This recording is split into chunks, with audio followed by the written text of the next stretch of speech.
जनवरी है, अवसर है ज्ञान का।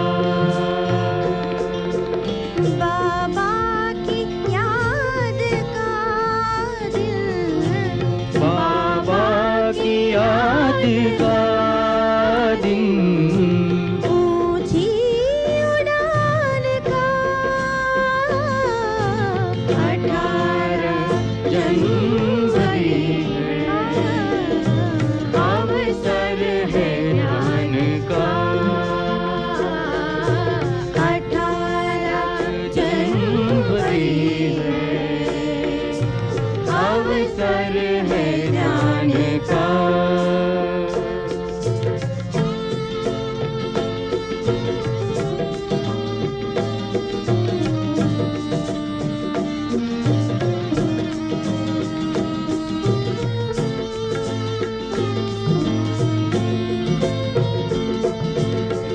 मधुबन का कोना कोना, मधुबन का कोना कोना, परम ज्योत से उज्ज्वल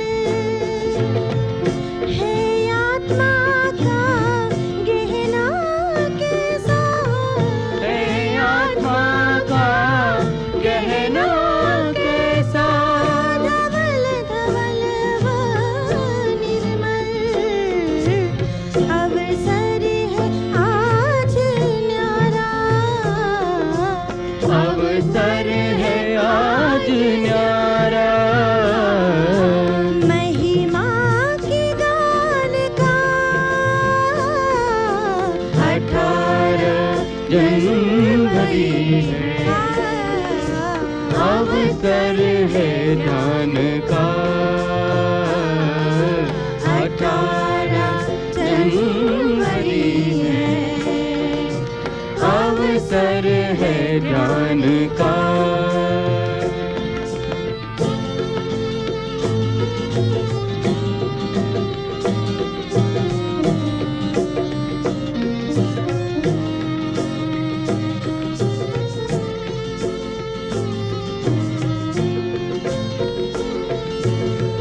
द्योतक है यह प्रेरणा का, द्योतक है यहाँ प्रेरणा का, शांति स्तंभ ये प्यारा,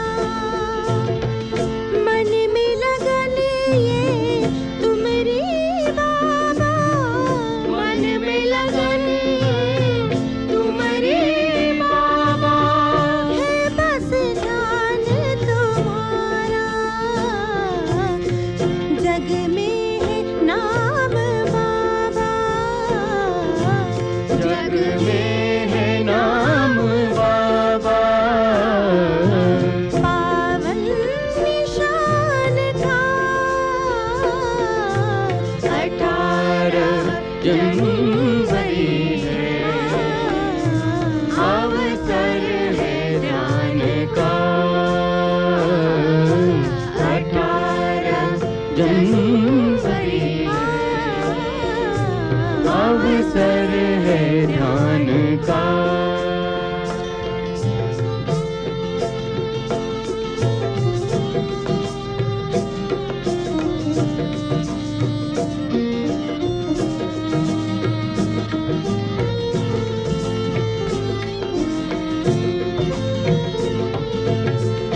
आओ मिलके दादी के संग, आओ मिलके दादी के संग,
का दिन, ऊंची उड़ान का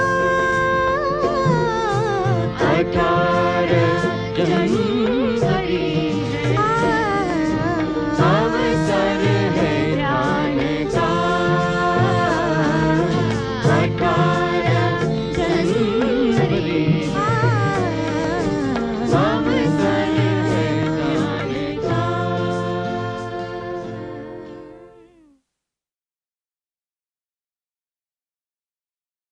ओम शांति।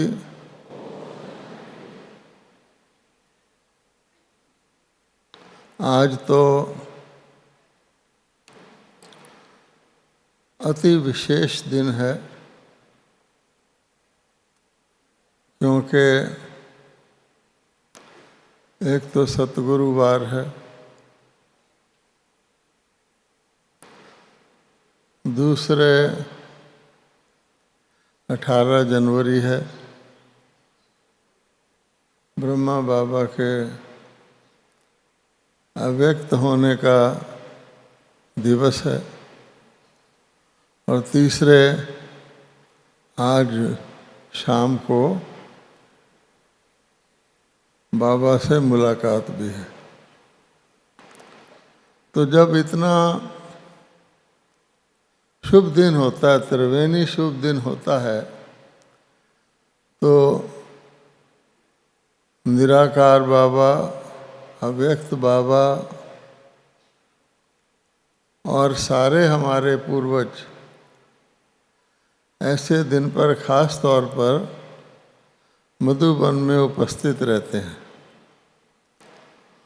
और वो उपस्थिति आप सब महसूस करेंगे, और उससे आपको यहाँ आने की जो लाभ है वो कई गुना हो जाएगा, क्योंकि आपको अलौकिक स्नेह, रूहानी स्नेह जो सारे कल्प में संगम पर ही मिलता है, ईश्वरीय स्नेह और ईश्वरीय परिवार का स्नेह, और साथ साथ सूक्ष्म शक्ति जिससे हमारा और सारे विश्व का परिवर्तन हो रहा है, वो खास प्राप्त होगी।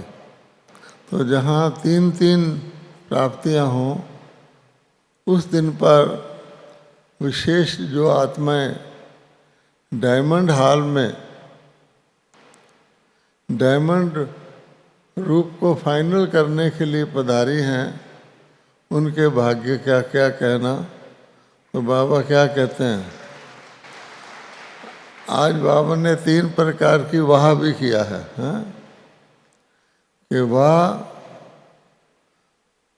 मेरे सतगुरु वाह, क्योंकि सिख लोग वाहे गुरु कहते हैं, वाह मेरा भाग्य वाह, वाह ये ड्रामा वाह, तो वाह ही वाह है। इसलिए इस अवसर पर एक बहुत ही अति सूक्ष्म विषय है, जिसका हमारे वर्तमान पुरुषार्थ से भी संबंध है, और टोटल भी सारे चक्कर के ज्ञान से भी संबंध है। वो विषय आज बहनों ने रखा है, और वो क्या है कि संकल्प के द्वारा कार्य करना और इस लोक को सूक्ष्म लोक बना के कार्य करना। आज का ही जो मुरली का स्लोगन था कि योग और कर्म दोनों को साथ साथ रखने वाले या बैलेंस रखने वाले ही कर्म योगी हैं, इसमें आधा उत्तर तो आ जाता है। क्योंकि दुनिया के लोग केवल कर्म करते हैं, लेकिन योग में रह के कर्म करेंगे तो आत्मा बन के कर्म करेंगे, क्योंकि आत्मा योग लगाती है, तो कर्म सुकर्म हो जाएगा। सोचेंगे तो शुभ संकल्प हो जाएगा। और अगर योग हटा देंगे तो बॉडी कॉन्शियस होके कर्म करेंगे, तो कुछ भी करेंगे वो कर्म नीचे ले आने वाला होगा। अब बात यह है, अगर आप सारे के सारे सृष्टि नाटक को देखें तो सारे के सारे सृष्टि नाटक में सबसे ज़्यादा महत्व किस चीज़ को होता है? जिसको हम कहते हैं शांति। सबसे ऊंची चीज शांति। आप सोच सकते हैं कि सबसे ऊंची चीज शांति क्यों कही गई है? क्योंकि यहीं से सब शुरू होता है। क्या शांति में कारोबार हो सकता है? या शांति मैंने शांति होता है? इंग्लिश भाषा में कहते हैं silence is golden, speech is silvern. ये शांति सोने तुल्य है और बोलना चांदी तुल्य है। इससे भी ज़्यादा जो हमारे ज्ञान की बहुत सर्वश्रेष्ठ बात है, जिस कारण से हम ओम शांति भी कहते हैं, वो ये है कि किसी ने कहा है कि silence is the climax of speech. कि जो कार्य आवाज़ नहीं कर सकती वो कार्य साइलेंस कर सकती है। सबसे ऊंची चीज़ जो बोल के की जाती है उसकी भी ऊंची चीज़ साइलेंस है। अब कैसे? हमारे परम पिता जो ऊंचे से ऊंचे हैं, जिनको हम कहते हैं ऊंचा तेरा काम, ऊंचा तेरा धाम, ऊंचा तेरा नाम, वो कहाँ रहते हैं? तो ऊंचे से ऊंचे साइलेंस वर्ड में रहते हैं। ठीक है। हमारे परम पिता परमात्मा निर्वाण धाम में रहते हैं, साइलेंस वर्ड में रहते हैं।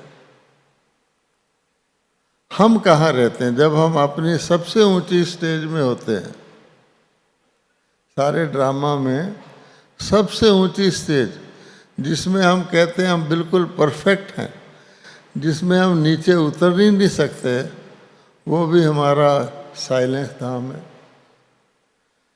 भारत के ज़्यादातर लोग मुक्ति या मोक्ष मांगते हैं, साइलेंस ही मांगते हैं। वो कहते हैं हमें नहीं चाहिए सुख वगैरह, सुख के साथ दुख आएगा, साइलेंस। अब साइलेंस में काम कैसे होता है? हम सब शांति धाम में थे, फिर क्या हुआ? किसी ने हमें आवाज़ दे के पुकारा कि आप नीचे आ जाओ, या हम साइलेंस में ही नीचे आ गए अपने अपने पार्ट में। शिव बाबा को भी हम कहते तो हैं, शिव बाबा को हमने बुलाया, याद किया, पर वहाँ तक तो आवाज़ पहुँचता ही नहीं।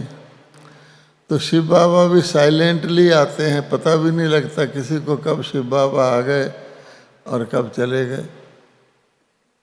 अच्छा, आप धरती में बीज बोते हैं किसी चीज़ का, उसका जो फल उगता है, पौधा उगता है, कभी आवाज़ आई है कि अब ये धरती से बीज जो है बाहर निकल के 2 पत्ते निकल आए या पुंखर निकल आया? नहीं, वो काम भी साइलेंस में ही चलता है। तो इसलिए वैसे भी कहा जाता है कि किसी को इन्वेंशन करना हो, कोई बहुत सोच विचार का काम करना हो, बुद्धि को एकाग्र करना हो, तो साइलेंस में ही होता है। आपके घर के बाहर आम का पेड़ खड़ा है। वो आम का पेड़ सारा वर्ष खड़ा रहता है, वर्षों तक खड़ा रहता है। फिर अचानक क्या होता है, जब आम का सीजन आता है, वही खड़ा पेड़, उसमें से थोड़ी खुशबू आनी शुरू हो जाती है, थोड़े उसके पत्ते रंग रूप धारण करने लग जाते हैं। उसके बाद उसमें छोटे से एक बीज जैसी चीज़ निकलती है जो फाइनली आम बन जाती है, रंगदार, खुशबूदार। तो उसमें कोई आवाज़ आती है। फिर जब सीज़न पूरा होता है फिर पेड़ वैसे ही खड़ा हो जाता है। तो सारा काम तो साइलेंस में ही होता है। इसलिए अगर काम साइलेंस में ना हो तो फिर दूसरी चीज़ को प्रयोग करना पड़ता है, जिसको हम कहते हैं इशारा। इशारा ये सेकेंडरी स्टेज है। इशारा मैंने आँख से इशारा किया, हाथ से इशारा कर दिया। इशारे की भाषा भी बहुत ऊंची स्टेज है। अब आप सोचो देवताओं के लिए क्या कहते हैं। देवता कभी ठहका मार के हंसते नहीं, देवी देवता केवल मुस्कुराते हैं। अब देखिए, अब मुस्कुराने में कोई आवाज़ तो नहीं आती, लेकिन उनकी मुस्कुराहट क्या कुछ कर जाती है। और सतयुग में तो आबादी भी थोड़ी होती है और देवी देवता इशारे से एक दूसरे की बात समझते हैं, संकल्प कोई समझ लेते हैं। तो आप सोचो कि वहाँ कितनी आवाज़ होती होगी। आज की दुनिया में भी कभी कभी आपको अनुभव होता होगा, आप कहते हैं अरे मैं तुम्हें याद ही कर रहा था, तेरा फ़ोन आ गया। अब ये कौन सी विद्या है कि कैसे ये होता है। तो इसलिए हम कहते हैं अरे याद को याद खींचती है। अब वो जो खींचती है वो आवाज़ से तो नहीं खींचती है। तो इसलिए आवाज़ की दुनिया से परे जाकर जो मज़ा आता है वो आवाज़ की दुनिया में नहीं आता। पर धीरे धीरे धीरे कहा गया है, बिना मांगे मोती मिले और मांग लिया तो भीख। इसी प्रकार से जो बिना कहे ही समझ जाए वो बहुत समझदार, इशारे से समझ जाए तो फिर भी समझदार, और जो इशारे से बिना समझे वो कौन सा समझदार। तो इसलिए आज की दुनिया में बोलना पड़ता है, बच्चे को भी रोना पड़ता है माँ से दूध लेने के लिए, बताओ। तो आज की दुनिया में तो चिल्लाना पड़ता है और वॉल्यूम बढ़ा के कहना पड़ता है। ये भी हम कह देते तू बहरा है, तुझे सुनाई नहीं दे रहा क्या। इसलिए हमको इस दुनिया से, जो अब आवाज़ की दुनिया है, जिसको हम आवाज़ भी नहीं कहेंगे, नॉइज़, मतलब शोर शराबे की दुनिया है। आप यहाँ से अहमदाबाद जाएंगे तो रास्ते में एक होटल आता है, उसका नाम ही शोर शराबा है, कभी आप देखना। तो आज की दुनिया इस प्रकार की है। तो उससे हटकर अब हमको वापस जाना है साइलेंस की दुनिया में। जितने भी लोग ब्रह्मा कुमारी में आते हैं, कोई नेता, कोई अभिनेता, तो क्या कहते हैं, वो कहते हैं ये अजीब बात है कि आप लोग घंटों घंटों बैठे रहते हैं, हिलते ही नहीं, कोई बोलता ही नहीं, ये कौन सा जादू है। वो हैरान होते हैं। हमारे यहाँ तो कहते हैं बिना आवाज़ के काम ही नहीं चलता। अगर कोई सभा शुरू कर दे और चुपचाप बैठ जाए, शांति की सभा शुरू कर दे, तो 5 मिनट के बाद क्या करेंगे, बोलता क्यों नहीं है कुछ, वो बेचैन हो जाएंगे। उनको बोलने से शांति होगी, बोलना शुरू कर दोगे तो फिर शांत हो जाएंगे, नहीं तो बेचैन हो जाएंगे। मांगते हम शांति हैं लेकिन रहते अशांति में है। आज की दुनिया इस प्रकार की है। अब बाबा कहता है कि संकल्प से काम। कहा गया है, भगवान ने कहा हो जा और सृष्टि हो गई।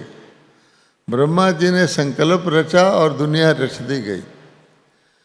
और ये सब लोग दुनिया के जानते हैं कि हर काम संकल्प से शुरू होता है। Everything begins in the mind as a thought. हमारा भी ऐसे ही है। अब जब संकल्प से शुरू होता है तो सबसे शक्तिवान तो संकल्प हुआ। तो ब्रह्मा बाबा ने, आप सोचो, माउंट आबू में आ गए।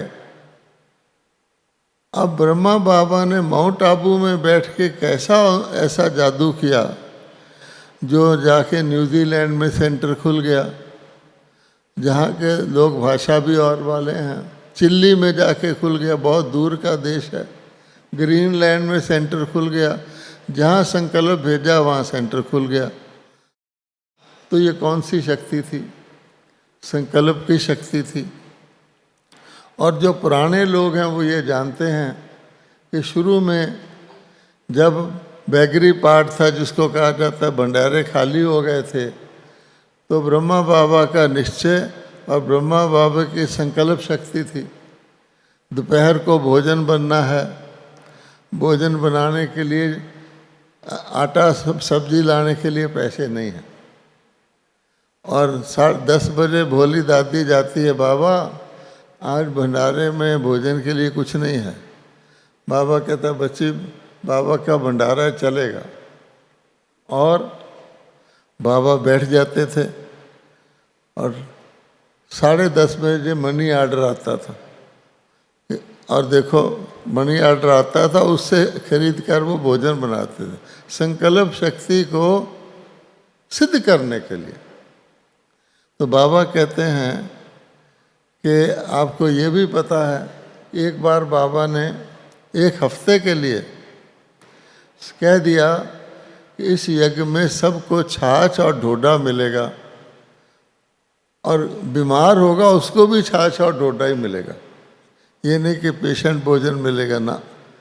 और 1 हफ्ता तक ना कोई बीमार हुआ, ना कोई मरा, ना किसी का फर्क पड़ा, दिखाने के लिए कि संकल्प शक्ति क्या चीज़ होती है।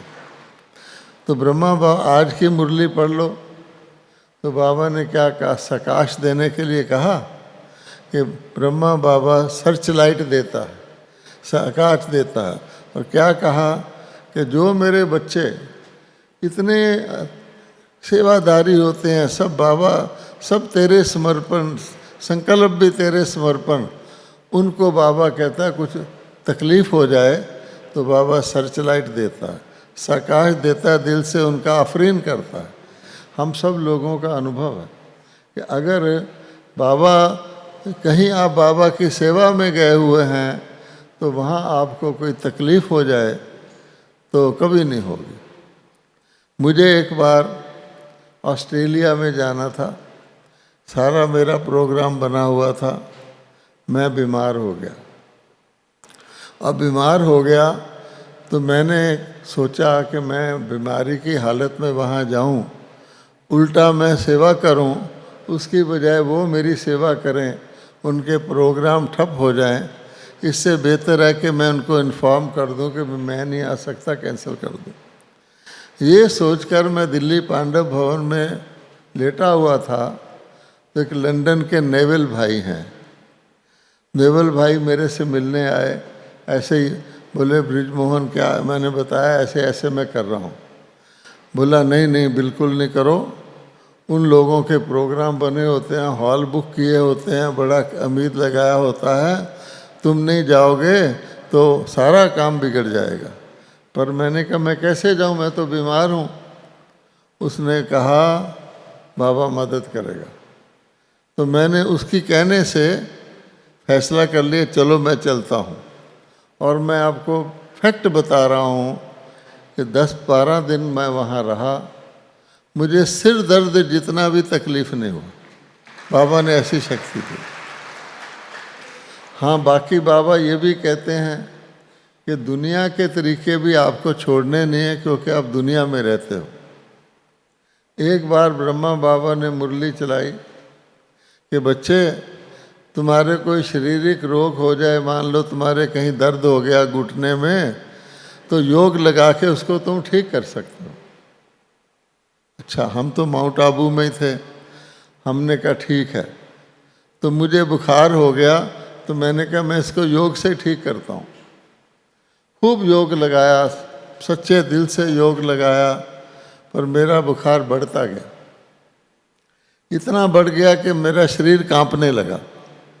अब उस बढ़ते कांपते हुए बुखार की हालत में मैं ब्रह्मा बाबा के पास गया। मैंने कहा बाबा, आप तो कहते हो कि योग लगाने से रोग ठीक रहते, मैं तो कांप रहा हूँ। तो बाबा बोले तुम बुद्धू है। मैंने कहा अच्छा। बोले बाबा दवाई नहीं खाता क्या? तो बाबा बोले योग बल से ऐसा नहीं कि योग बल से आपकी कोई कष्ट 100% निवारण हो जाएगा, लेकिन योग बल से आपका जो कष्ट कुछ परसेंटेज में वो मदद करेगा। योग बल काफ़ी, लेकिन आपको लौकिक दवाई भी खानी पड़ेगी। आज की मुरली में भी देखो बाबा ने स्टेजेस बताए हैं।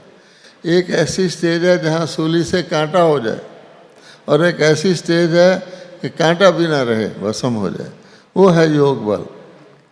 अभी शायद कुछ साल की बात है, इस डायमंड हॉल के बाहर मैं गिर गया और मेरे पैर में टांग में चोट आ गई। तो दादी जानकी मुझे कहती हैं इस अब की स्टेज में तो तुम्हें चोट नहीं आनी चाहिए। उन्होंने मुझे ये कहा। मतलब वो अपने ऊपर इतना अभ्यास करती थी कि ऐसी स्टेज आपकी आ जाए जो आप योग बल से इन सब चीज़ों को उड़ा सको। और योग बल के तो बहुत परिणाम हमने देखे हैं। मैं आपको सुनाता हूँ कि योग बल से, जिसको लोग थॉट रीडिंग कहते हैं, दूसरे के हृदय को पढ़ना, ना सिर्फ पढ़ना बल्कि दूसरे के हृदय के अंदर घुस जाना। आप किसी के साथ आपकी अनबन हो, कुछ हो, वो आपको बिल्कुल जानबूझ के आपका डिसरिगार्ड करता है, आप उसको फूलों का गुलदस्ता दो, आपके सामने फेंक देगा। तो ऐसी हालत में क्या किया जाए? तो ऐसी हालत में बाबा कहता है ये योग एक ऐसी विधि है जिसके द्वारा आप शुभ संकल्प को दूसरे के अंदर पहुंचा सकते हो। वो रोक ही नहीं सकता पहुंचने से। जैसे होता ना इंट्रावीनस इंजेक्शन, केवल उसमें यह है कि आपका भाव बहुत शुद्ध, अति शुद्ध होना चाहिए। आपकी थॉट पावर इधर उधर नहीं भागनी चाहिए कि आपने ध्यान लगाया बृहस्पति ग्रह की तरफ और थोड़ी देर बाद मन पहुंच गया शनि ग्रह की तरफ, ये नहीं होना चाहिए। ये होता है, थॉट बेंड हो जाती है या थॉट बिखर जाती है। इसलिए बाबा कहते हैं कि ब्रह्मा बाबा ने हमको ये जो सिखाया हुआ है, जो आज भी कोई बता रहा था, 5 शब्द हैं। एक तो है एक नामी, एक नामी है। दूसरा है एकांत, तीसरा है एकाग्र, चौथा है एक रस, और 5वां है एकानामी। ये सब एक एक से शुरू होते हैं। यानी अगर कल भी बाबा ने मुरली में कहा था कि अगर आप चाहते हैं कि सदा आपकी एक जैसी अवस्था रहे और ऊंची रहे, तो आप सिर्फ फादर को देखो, क्योंकि और किसी को देखोगे तो उसकी कमी ज़रूर नज़र आएगी। तो एक नामी मैंने, मेरा तो एक शिव बाबा है ना। अच्छा, हम मेरा तो एक शिव बाबा सब कहते हैं, मेरा तो शिव बाबा एक। अगली लाइन हम क्या कहते हैं? दूसरा ना कोई। अब दूसरी लाइन में हम थोड़े ढीले हो जाते हैं। हम कहते हैं शिव बाबा तो मेरा एक, दूसरे भी मेरे। मेरा तो शिव बाबा एक, बाकी दूसरे भी मेरे। वो फिर एक नहीं रहता, वो बिखर जाता है। इसलिए हाँ, अगर हम सोचें कि हमारा व्यर्थ चिंतन चलता है, पर चिंतन चलता है,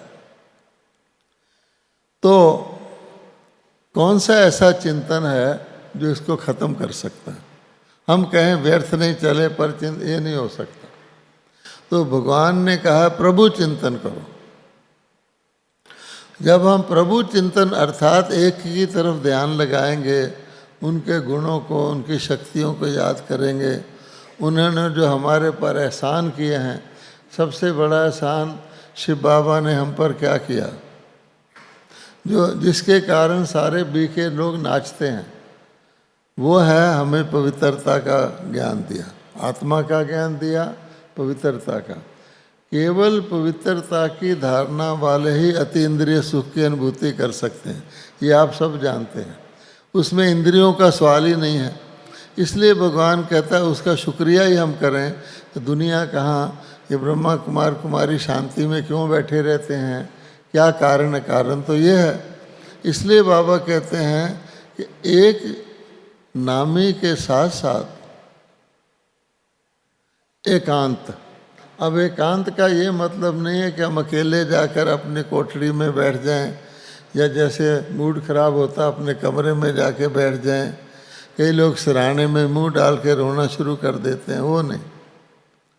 एक अंत का मतलब है एक के अंत को याद करना कि भगवान बेअंत है, उसका आखिर जो हूँ जैसा हूँ उसको कैसे, उस तरफ विचार सागर मंथन करना, उसमें भी आप बच जाएंगे।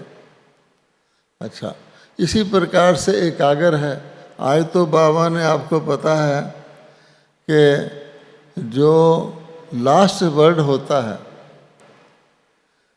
जिसको कहते हैं अंत, अंतमति, अंतकाल, उसका बाबा ने क्या बताया है कि एक के अंत में जाना, एकांत होना ही वास्तव में शरीर का त्याग करना बेस्ट स्टेज है, भगवान के पास जाओ।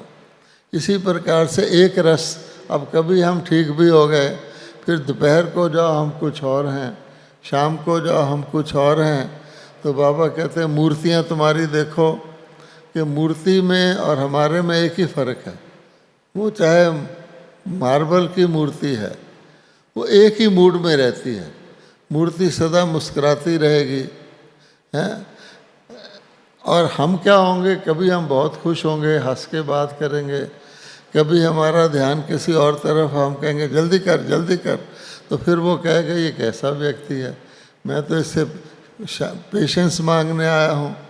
इसलिए इसके अभ्यास की आवश्यकता है कि बाबा कहते हैं जो चीज़ तुमको बताइए उसके स्वरूप बनने की आवश्यकता। तो भाव कहने का ये है, अभ्यास नहीं करेंगे तो हम करेंगे होगे नहीं। किसी ने कहा कि भगवान से धैर्यता मांगो। धैर्यता सबसे बड़ा गुण है।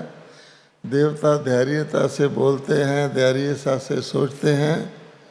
तो बैठ गया,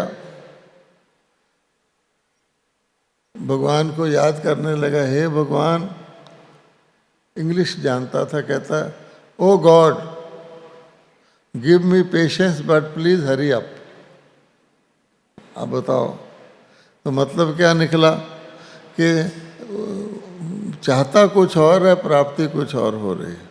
इसलिए बाबा कहता है हमको तो अब बनना ही फरिश्ता है, चाहे चाहें चाहे ना चाहें।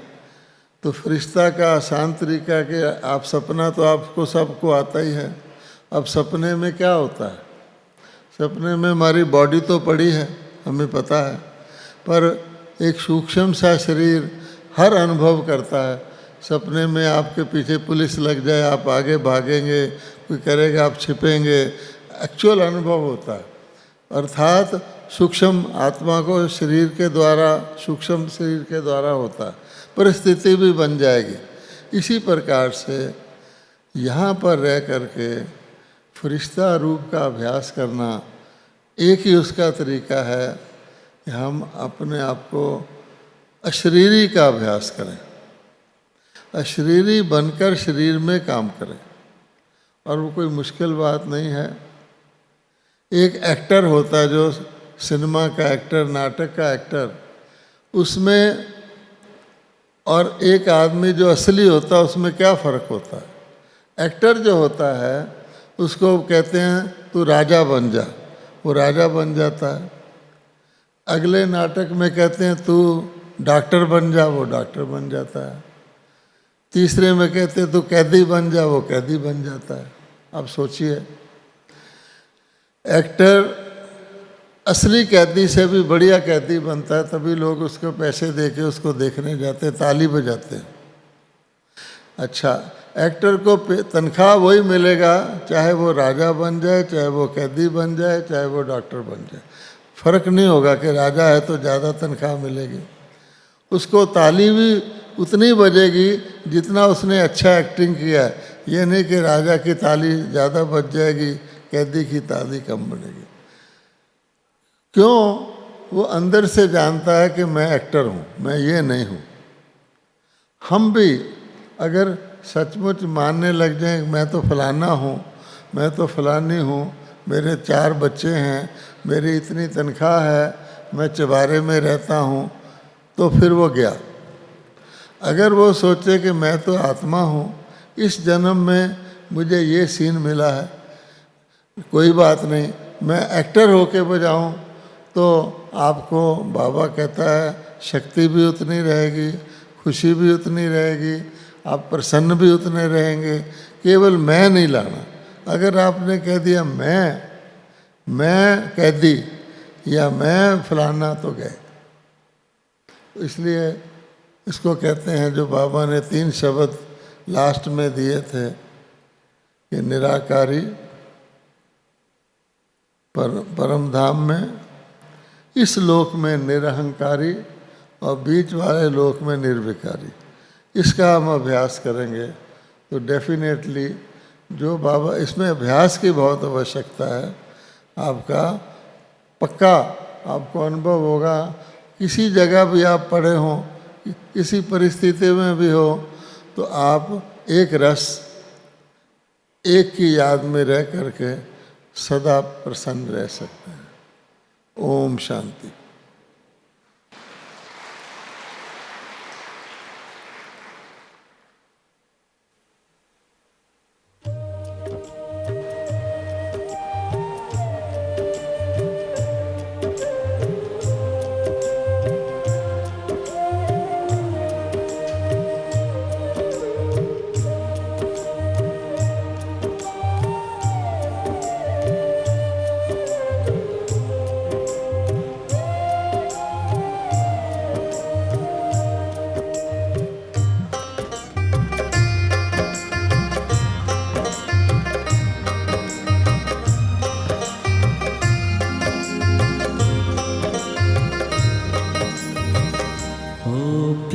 ब्रह्मा बाबा कितने निरहंकारी, ओ प्यारे ब्रह्मा बाबा कितने निरहंकारी। कितनों का भाग्य जगाया त्याग तप ने तुम्हारी, कितनों का भाग्य जगाया त्याग तप ने तुम्हारी।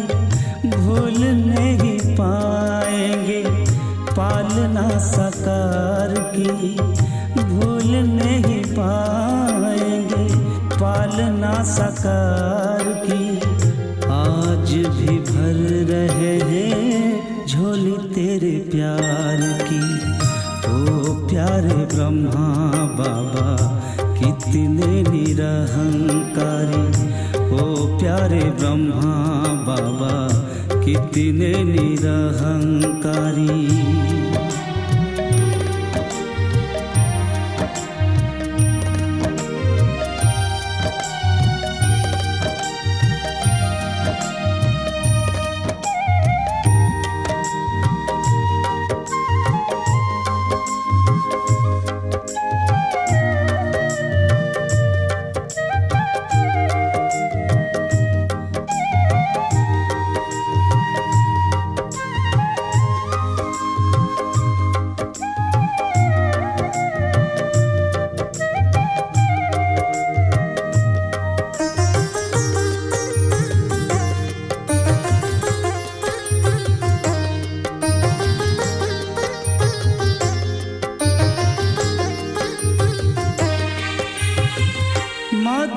की कुटिया में आज भी तुमको पाए, ऐसा लगता बाहें पसारे सामने हो आए।